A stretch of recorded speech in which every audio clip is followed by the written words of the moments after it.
Melatonin is a hormone that was discovered in 1958. It's secreted in the brain from the pineal gland during the night, and it plays a crucial role in regulating the sleep-wake cycle, which is also known as the circadian rhythm. How does the brain know to secrete melatonin? In low-level light conditions, as gauged by the optic nerve extending from the retina to the rest of the brain. The eyeball is part of the brain, really.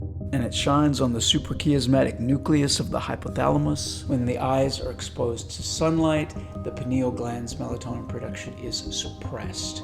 So you take the brake off when there's no more light stimulating that nucleus in the hypothalamus. And so you get secretion of this hormone. This is why blue light is such bad sleep hygiene. The red spectrum light is a lower intensity, lower frequency, and lower energy state than the blue end of the spectrum, the ultraviolet end. And so you should filter out the blue light from your devices. If you're looking at screens at night, if you're reading your Kindle or you're looking at your phone and it's close to bedtime, you should filter out blue light. All light is going to stimulate that nucleus and is going to cue you to be awake.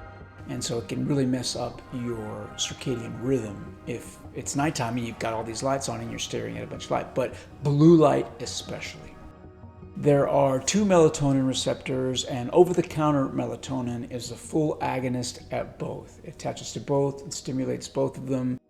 It's over-the-counter in Canada and the United States, but interestingly in the UK, you can only get melatonin by prescription.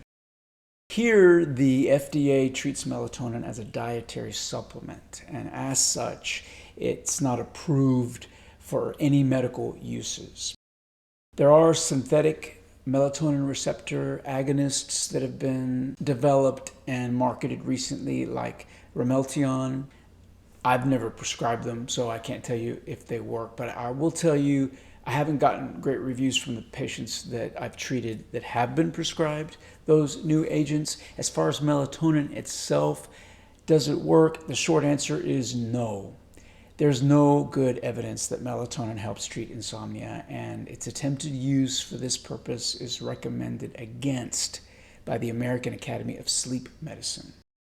There are anecdotal reports. I've had patients tell me that they take it and that they do well with it, but in my opinion, that's probably a placebo effect, which is still an effect. An effect is an effect, and melatonin is very safe and well tolerated.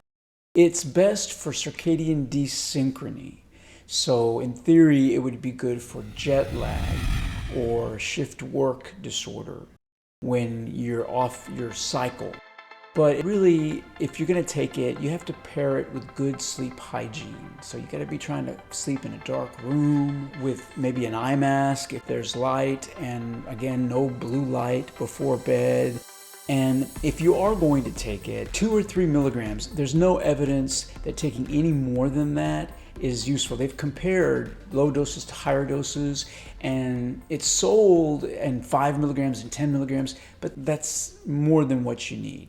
So even though it is safe, people can have different side effects from it, headaches and nausea and malaise, just sort of non-specific things. It's generally well tolerated, but take the lowest dose that you can. I never recommend it, honestly. I never recommend it. If a patient is off on their circadian rhythm, if they're going to bed at a different hour every night and they're waking up at a different time every day, I tell them the first thing that they need to do is get into a rhythm. It doesn't matter if they're night owls, that's fine, then they need to sleep in. They need to get their hours, and they need to get them all at the same time, and they need to be consistent.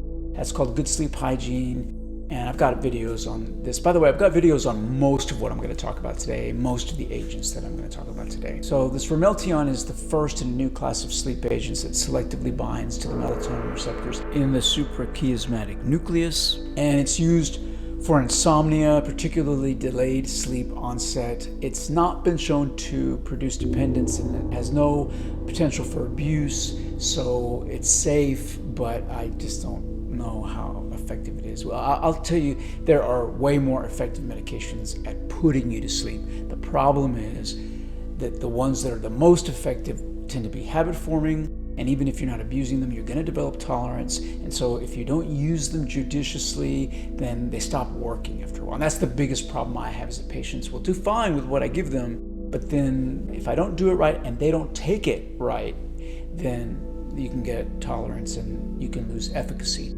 Please check out my How to Make Your Sleeping Pill Keep Working video for more on that.